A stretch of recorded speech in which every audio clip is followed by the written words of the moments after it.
Well, all you procrastinators out there, beware. If you don't want to get stuck with a Charlie Brown Christmas tree, get to your local nursery or florist or tree farm soon. That's the message our Brianna Ray Turner heard today. Brianna is joining us live at one of Severt's tree farm locations on Atlantic Boulevard and is telling us why this year is different from the rest. Brianna.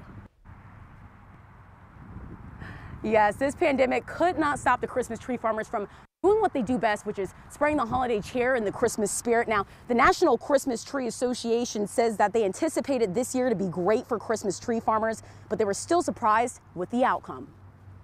It's a shame that we've had this COVID year.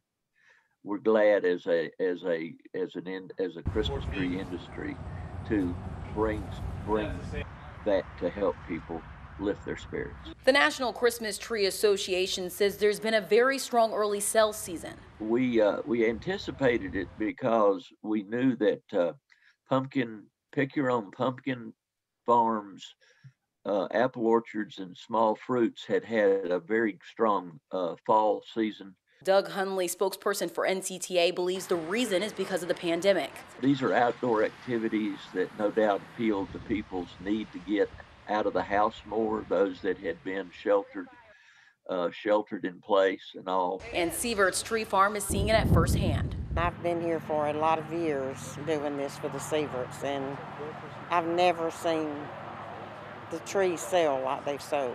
Star Robertson, lot manager on Atlantic Boulevard, says just about every day they see hundreds of people come out. But I believe the pandemic has brought people out to put some love and laughter, back into their lives.